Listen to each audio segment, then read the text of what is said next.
السلام عليكم ومرحبا بكم وإن شاء الله تكونوا كامل مهنيين وبخير وعلى خير. اليوم إن شاء الله جبت لكم وصفة خبز قطني من حيوان من رمضان إن شاء الله، ويجي خفيف في البنة وفي الشكل كما راكم تشوفوا. كيما راني قسمت لكم هنا نروحوا للمقادير إن شاء الله. عندي 2 كيسان تاع الماء. هنا عندي 2 كيسان تاع الماء دافي،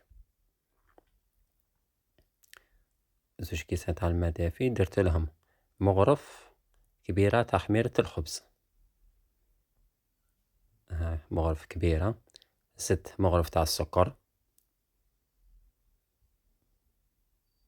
وزدت 2 مغارف تاع حليب مجفف. هنا اللي عندها الحليب تخدم بالحليب ديريكتومون، اللي عنده الحليب يخدم بالحليب ديريكتومون. خلط مليح هذوك المقادير، ومن بعد نزيدو كاس ناقص دودبة تاع الزيت النباتي، زيت عادي، ونخلطو تاني مليح. هنا درت 2 حبات تاع البيض، درت الحبة الأولى وزيت الثانية ونخلط مليح، وتاع الثانية نخلي لها الصفار تاعها نسحقوه في الأخير. هنا نخدمو مليح هذاك الزيت مع الخميرة مع السكر مع البيض. هنا نروحو للفارينة. هنا درت 3 كيسان تاع الفارينة لافوا. هنا الكاس الثاني وهذا الكاس الثالث، ونخدموه مليح. شوف هذه الوصفة ما تستعملش قاع يدك. هنا 4 مغرفة تاع الملح، ونخدموه مليح. هنا دونك ما نخدمو دونك ما ندخلولو في الهواء هكذا. هنا نزيدو الكاس الرابع، ونزيدو الكاس الخامس، ونزيد نخدمهم ثاني كما خدمت الخطرة الأولى غير بالفوي هكذا. كيف نخدمهم مليح. هنا شوف القوام تاع العجينة. هنا نخدمهم ومامتوني ندخل في الهواء هكا، نضربهم غير بالفوي. هنا خبز يجي، شوف العجينة كيف تجيكم خفيفة.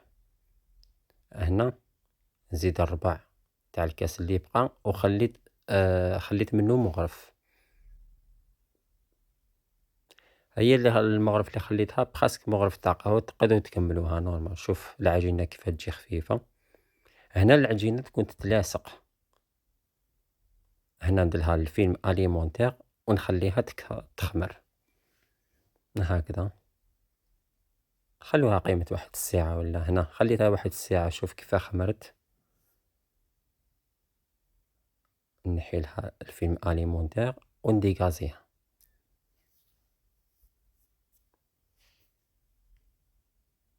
هنا بلاصتها تشيل ديغازيتها. ومن بعد نحكم البلاطو تاعي، ندير يدي شوية في الزيت، عاودو يديكم بشوية تاع الزيت ونفتحوها. نفتحوها على حسب البلاطو اللي عندنا.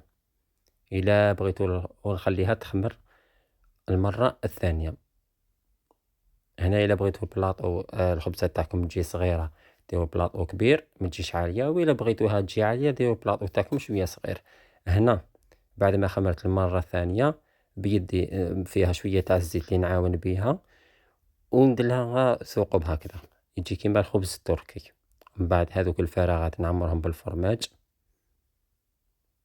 هنايا ما بانتليش لا فيديو تاع الفرماج، راحت لي مؤسس هيك. ثم هذاك لاديو تاع البيض درتلو شوية تاع العكري وشوية تاع الخل الأبيض باش البيض ما تجيش فيه الريحة.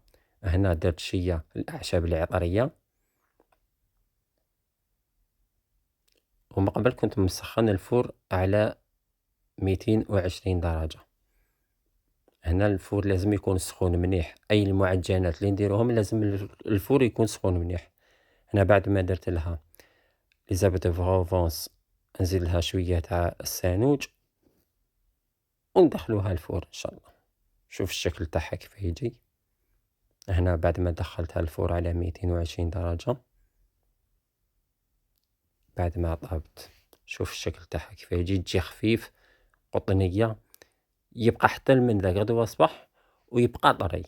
تضربوها ضربة في الميكرووند اون ديغي دوك طيبتوه. شوف كيفاه يجي الخفة تاعو وما يديش بزاف. ان شاء الله تكون عجبتكم هذه لا فيديو. ديروا لنا جيم، ديروا لنا بارطاج، والسلام عليكم ورحمة الله تعالى وبركاته.